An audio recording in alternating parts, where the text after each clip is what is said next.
Assista agora a entrevista com o tema Por que me faço de vítima? Acompanhe.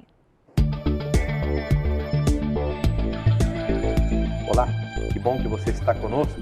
Começa agora o nosso bate-papo, a nossa entrevista.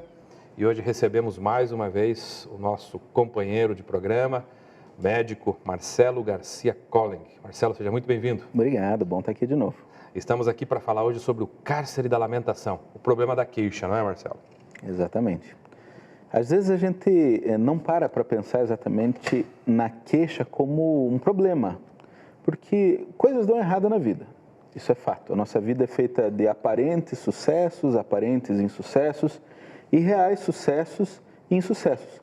E quando as coisas não dão certo, é natural que a gente queira se queixar um pouco.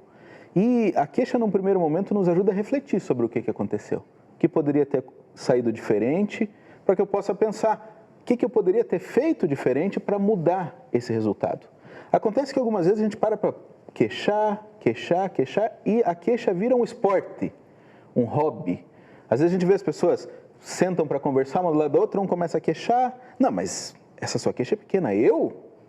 Precisa ver o que aconteceu comigo. Comigo aconteceu uma coisa muito pior. Esse teu problema, teu problema perto do meu é fichinha. Eu que trabalho como médico, né, e atendo, às vezes a gente passa pelo corredor e está vendo as pessoas medindo quem tem mais dor, quem está sofrendo há mais tempo, quem está tendo mais problema na vida. E às vezes quando a gente entra nessa queixa como uma maneira de reclamar pelo reclamar, que deixa de ser uma queixa que nos leve a pensar sobre esse problema, essa queixa pode se tornar uma doença, pode se tornar um grande problema para a nossa vida, pode ter diversas consequências que são aí bastante sofridas e funestas para aquele que é, digamos, um queixador contumaz. Você considera, então, que do ponto de vista médico, a queixa pode ser um distúrbio, uma doença?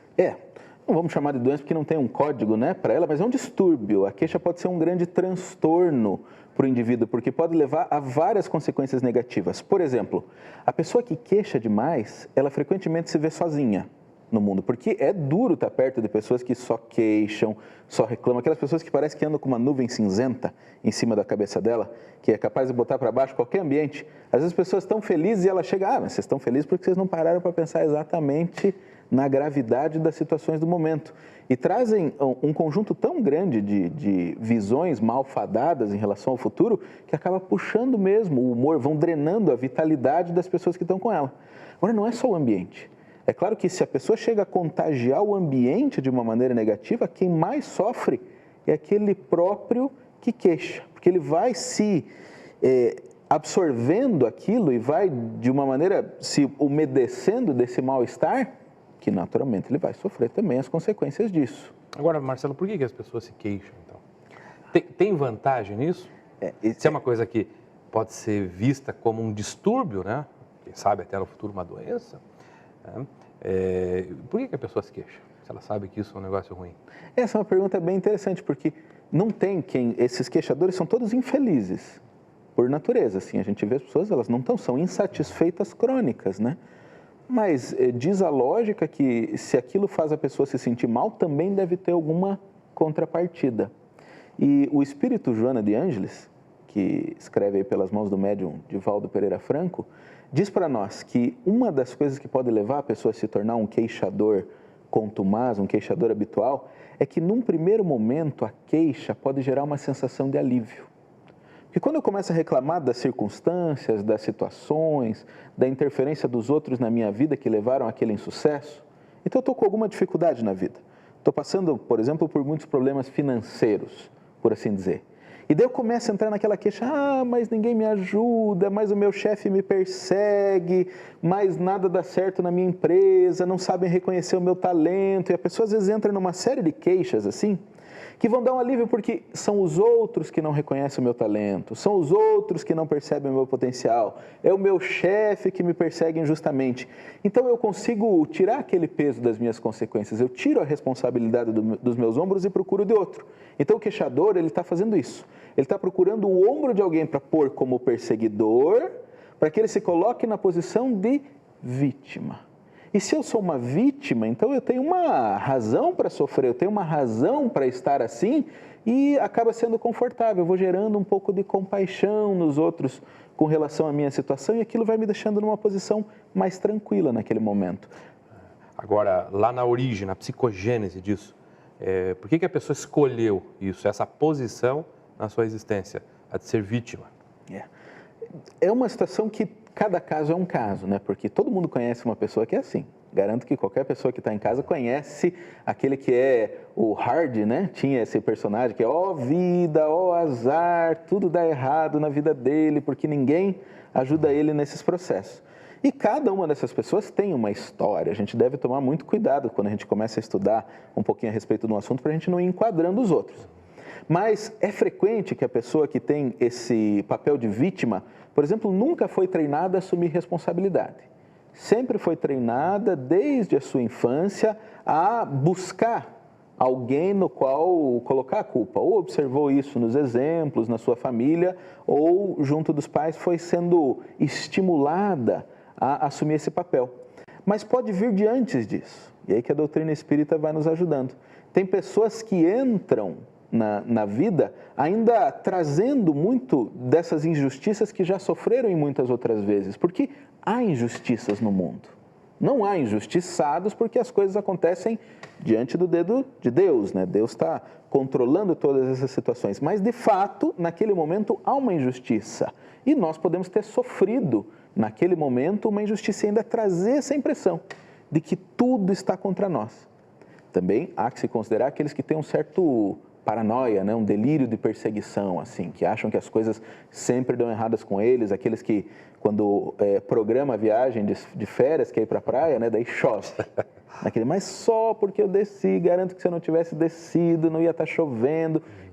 Porque a pessoa tem uma necessidade de sair como sofredora, perseguida, não consegue às vezes desfrutar até a felicidade de um bom momento, precisa achar algo que justifique que está errado. Esses também podem trazer uma grande cota de culpa nas costas, que faz com que eles assumam essa posição. Bom, eu não posso ser feliz, porque eu sei o quanto eu devo, o quanto eu já fiz, e daí ele acaba arrumando, ajustando as situações de um modo que ele saia como infeliz, mesmo quando as coisas dão certo. Ok, Marcelo. Então, a gente faz um breve intervalo e a pergunta que vai ficar para depois é quais são os danos de a gente se manter nessa posição de vítima quase que o tempo todo. Fique conosco que a gente já volta. Aguarde uns instantes. A Vida em Foco vai para uma pequena pausa e logo retornaremos com o segundo bloco de entrevistas. Até já!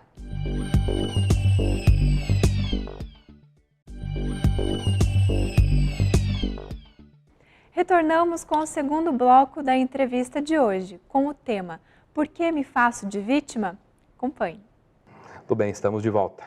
Marcelo, estamos falando aqui da autocompaixão, estamos falando dessa posição de vítima que nós e algumas pessoas às vezes adotam como um padrão de comportamento. Isso pode trazer consequências negativas? Sim. Então, de novo, aquele espírito que eu tinha citado, Joana de Ângeles, ela vai dizer assim, a autocompaixão é uma posição que sempre deve ser evitada. A gente não deve cair na armadilha de começar com autocompaixão. Ah, mas eu realmente sou o pior, eu sou mais fraco, como é que eu pude fazer? Eu sou incompetente ou incapaz, e que leva a gente a começar a lamentar todas as situações da nossa vida. Primeiro porque isso gera alguns condicionamentos no nosso pensamento. Quando a gente vai e reclama e busca os pontos negativos, as consequências danosas, a gente vai criando um padrão que faz com que a gente interprete a vida e tudo o que acontece sobre esse óculos. É como se a gente colocasse uma lente que nos leva a enxergar sempre isso. E é claro que quem está vendo tudo de ruim que há em todos os lugares, e convenhamos, nós estamos num planeta onde há coisas ruins, para qualquer lugar que a gente olha, a gente vai encontrar dificuldades, só vai se focando nisso, naturalmente vai perdendo a esperança com relação à vida. Vai ficando cada vez mais desesperançoso, cada vez menos dinâmico, cada vez menos capaz para mudar. Porque conforme o problema vai se tornando tão grande, a gente reconhece as nossas limitações, de repente, não, as coisas vão ser sempre assim, não há o que fazer, e a pessoa vai caindo naquele ciclo que leva ela a se sentir desestimulada, menos feliz com as coisas que ela vive, e vai para a melancolia, para a anedonia, para essas incapacidades, que pode levar a pensar que a gente está entrando num quadro de depressão, inclusive a partir desse caminho aí. E depois mudar, aprender a pensar positivamente de novo, pode ser uma tarefa muito difícil. As pessoas ficam anos nessa ideologia negativa, depois não é com 30 minutos de vamos ser felizes e olhar as flores e beijar a árvore uma festa que vai fazer diferença. Não é rápido assim, sabe? Pode ser muito difícil se recuperar. Aliás, o Espiritismo diz que isso pode ir passando de vida a vida. A pessoa sai dessa melancólica, se torturando e vai seguindo esse caminho. Às vezes ultrapassa aí o sepulcro, que a gente diz, quando morrer passa. Tem coisas que quando morrer não passam, que se agravam, com a gente e continuam. Eu me lembro, Marcelo, que em uma oportunidade você entrevistava aqui o Dr. César Titon a respeito do autismo.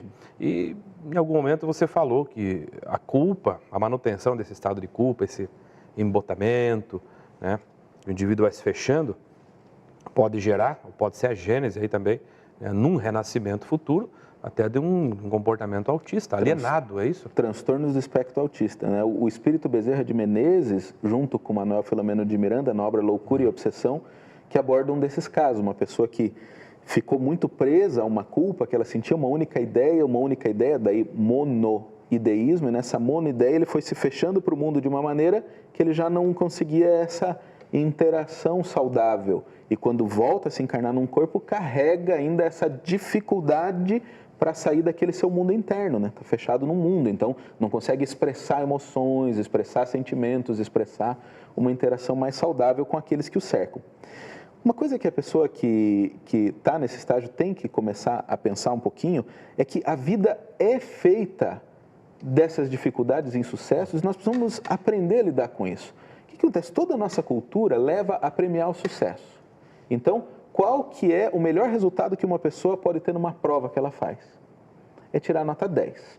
Acertou 100%. Só que isso é uma ilusão, porque ninguém sabe 100% de assunto nenhum. Nem o seu professor, nem o cara que escreveu o tratado, o livro a respeito do assunto, sabe 100%. Mas a gente considera um grande sucesso tirar um 10 naquela prova. Não. A gente tem que aprender que quando a gente descobre coisas que a gente não sabe, essas são portas para outros sucessos, porque elas nos desafiam a sermos melhores. Então, um convite que a vida nos faz é aprender a enxergar os nossos insucessos como demonstrações daquilo que a gente pode fazer melhor. Então, o lamentador perde essa possibilidade, porque ele pega o insucesso e fica curtindo o insucesso, fica trabalhando aquele insucesso e não transforma isso no combustível para fazer algo melhor ali na frente. E olha, tem duas consequências ainda mais danosas da postura de lamentação. Uma delas é, às vezes, ser desrespeitoso com relação aos outros. Porque eu fico lamentando as coisas que dão errado na minha vida, e daí posso dizer, dá certo para o Márcio, mas o Márcio é porque os outros ajudam. Porque se dá errado na minha vida porque eu fui perseguido, naturalmente aquele que dá certo é porque os outros ajudaram. E daí o outro é competente, é capaz, é bom no que faz, e eu sou desrespeitoso com a competência porque a lamentação me leva a ver assim, se eu sou vítima das circunstâncias, ele foi premiado aleatoriamente. Não é porque ele é uma pessoa boa, o que é uma coisa terrível para a gente fazer, não saber reconhecer o que os outros fazem de bom, nos deixa bastante enviesados no pensamento e pode fazer com que a gente tenha várias dificuldades de relacionamento daí para frente. É outra coisa que a gente tem que parar para pensar. E às vezes eu estou sendo punido porque eu não sou competente mesmo em alguma coisa. E perco as chances daí de me melhorar. Então eu posso começar a punir os que fazem certo, punir os que fazem errado e não me melhorar quando eu preciso crescer em alguma coisa. Entendi. Marcelo, aí nós temos 1 minuto e meio, 2 minutos, né? Como a gente pode fazer para evitar ou até para superar uma situação dessa e que ferramentas o Espiritismo nos oportuniza, nos oferece? E aí, é claro, eu vou me apoiar e aproveitar o texto da Joana de Ângeles que eu já estava dizendo, porque ela trabalha todo o problema para nos apresentar a solução. Ela diz, existe sim uma saída para o ciclo de lamentações, que ela diz que é o ciclo da compreensão. Então as coisas estão dando errado na minha vida. Ao invés de eu sair atrás de um culpado, seja colocando a culpa nos outros ou assumindo uma posição daquele que fica se martirizando pelos erros que cometem, eu devo compreender o que aconteceu para dar errado essa situação. O que poderia ter sido feito diferente? Que atitudes eu posso repensar numa próxima tentativa? Aceitar que nós cometemos erros, sim. Eu podia ter me comportado melhor. Eu perdi a paciência com aquela pessoa. Mas ao invés de eu ficar dizendo, eu sou impaciente, eu nunca vou saber lidar com as pessoas, não. Como será que eu posso fazer para da próxima vez agir melhor? Será que eu preciso treinar de alguma maneira, em alguma situação? Eu preciso fazer, às vezes, até um processo de terapia mesmo, para entender por que algumas pessoas parecem que pisam tanto no meu calo e eu já reajo. Será que eu preciso desenvolver alguma habilidade que eu realmente não tenho, se eu não estou dando certo para algumas coisas na vida? Então, tentar compreender toda essa situação. Algumas coisas simplesmente não são para acontecer e outras eu preciso melhorar. Então, este é o ciclo da compreensão. A gente sai do ciclo da lamentação quando a gente passa a tentar legitimamente compreender o que aconteceu e o que eu posso fazer melhor da próxima vez. Você lembra, Marcelo, o livro em que está esse material? Ela trabalha em alguns livros esse assunto. No livro Autodescobrimento, uma busca interior, ela traz esse assunto com força, e no livro Ser Consciente. Daí lá a gente vai achar queixas, os capítulos lá que vão ajudar a gente a estudar um pouquinho mais a respeito do assunto. Se você quiser mais detalhes a respeito desses livros, escreva para contato@vidaemfoco.com.br. Marcelo, muito obrigado mais uma vez. Temos aqui 15 minutos de consulta gratuita. E a você que nos acompanhou, tenha um bom dia.